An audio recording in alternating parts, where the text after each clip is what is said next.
సూర్యుడి గురుత్వాకర్షణ శక్తి ప్రభావం వల్ల భూమి తన చుట్టూ తాను తిరుగుతూ మరియు సూర్యుడి చుట్టూ కూడా తిరుగుతూ ఉంది.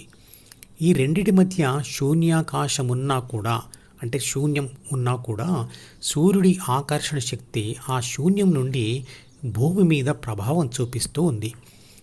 కనపడని శక్తి శూన్యంలో ఉంటూ కనబడే పదార్థం ద్వారానే తన ఉనికిని చూపిస్తుంది.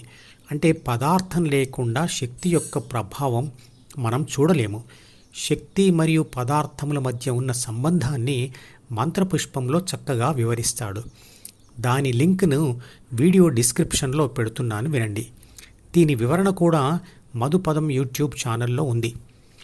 శక్తి పుట్టదు, చావదు, కానీ మార్పు చెందుతుంది అని మొట్టమొదట చెప్పింది భగవద్గీత. దీనికే శక్తి మార్పిడి సిద్ధాంతం అని పేరు పెట్టింది ఆధునిక విజ్ఞాన శాస్త్రం. ఆత్మ కూడా ఒక శక్తి కాబట్టి అది పుట్టదు, చావదు అనే సిద్ధాంతం నుంచే ఆత్మ ఒక శరీరం నుంచి వెళ్ళిపోయి మరో శరీరంలోకి ప్రవేశిస్తుంది అనుకున్నారు. కానీ చనిపోయిన వ్యక్తి శరీరం నుంచి ఆత్మ బయటకు వెళ్ళిపోయి ఇంకో మనిషిగా పుట్టడం పునర్జన్మ పొందడం మరియు అలా పునర్జన్మ పొందిన మనిషి పూర్వజన్మ జ్ఞాపకాలు కలిగి ఉండడం సాధ్యమా? అలాగే పరకాయ ప్రవేశం మరణించకుండానే ఒకరి శరీరంలోని ఆత్మ ఇంకో శరీరంలోకి ప్రవేశించడం, మళ్ళీ వెనక్కి రావడం జరుగుతుందా? ఇవి రెండూ సాధ్యం కాదు. శక్తికి పునర్జన్మ రెండు రకాలుగా ఉంటుంది. ఒకటి, రాయిని విసిరినప్పుడు మనిషి శరీరంలోని కండర శక్తి మనిషి శరీరాన్ని విడిచి రాయి శరీరంలోకి ప్రవేశించి రాయి కదులుతూ పోతుంది. మనిషి శరీరంలోంచి రాయి శరీరంలోకి శక్తి మార్పిడి జరిగింది. కదులుతున్న మనిషికి ప్రాథమిక మనసు ఉంటుంది, కానీ కదులుతున్న రాయి శరీరానికి మనసు లేదు. ఇది శక్తికి కలిగే మనసు లేని పునర్జన్మ. ఇక శక్తికి రెండవ రకమైన పునర్జన్మ. తల్లిదండ్రుల కలయిక వల్ల తల్లి గర్భంలో ప్రవేశించిన పిండం అనేది తల్లిదండ్రుల తరిగిన ప్రాణశక్తికి మనిషి శరీరంతో కలిగిన పునర్జన్మ. ఇది శక్తికి ప్రాథమిక మనసు కలిగి ఉన్న జన్మ. ఈ రెండు రకాల ఆత్మ యొక్క పునర్జన్మలు మాత్రమే సాధ్యం.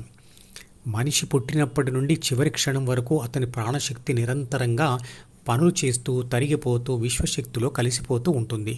ఉదాహరణకు సెల్ ఫోన్లో లేదా గోడ గడియారంలో ఉన్న బ్యాటరీ యొక్క రసాయన శక్తి నిరంతరంగా పనిచేస్తూ కరిగిపోతూ ఆ సెల్ ఫోన్లోనే లేదా గడియారంలోనే ఖర్చు అయిపోతుంది. కానీ ఆ బ్యాటరీ దాటి అది బయటికి రాదు. కాబట్టి మరణించే సమయంలో ఆ మనిషి ప్రాణశక్తి ఒక ముద్దగా బయటికి వెళ్ళిపోయి మరో శరీరంలో ప్రవేశించదు.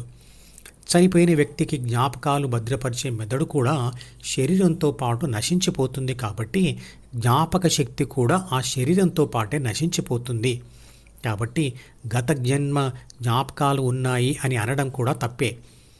చనిపోయిన మనిషి ప్రాణశక్తికి జ్ఞాపక శక్తితో కూడిన పునర్జన్మ కలగడం అసాధ్యం. పరకాయ ప్రవేశం బ్రతికున్న మనిషిలోని ఆత్మ తన శరీరాన్ని విడిచి చనిపోయిన ఇంకో శరీరంలోకి వెళ్ళి మళ్ళీ వెనక్కి రావడం జరగదు. ప్రతి మనిషి మెదడులో సుమారుగా 8600 కోట్ల న్యూరాన్లు ఉంటాయి. ప్రతి న్యూరాన్లో ప్రాథమిక మనసు మరియు ఆత్మశక్తి ఉంటాయి. ఆహారం నుండి వచ్చే ప్రాణశక్తి శ్వాస, జీర్ణ, రక్త ప్రసరణ లాంటి శారీరక పనుల కోసం మరియు మెదడులో ఆలోచనల వల్ల కూడా కరిగిపోతూ ఉంటుంది.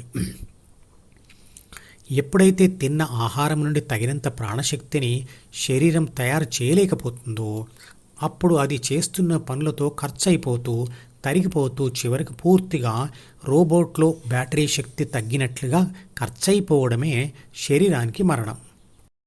ఈ మధుపదం యూట్యూబ్ ఛానల్ వీడియోని సబ్స్క్రైబ్ చేసి గంట గుర్తును నొక్కి ఆల్ని సెలెక్ట్ చేసి ప్రతిరోజు యూట్యూబ్ ఓపెన్ చేసి అడుగున ఉన్న సబ్స్క్రిప్షన్ బటన్ నొక్కితే అన్ని లేటెస్ట్ వీడియోలు చూడవచ్చు.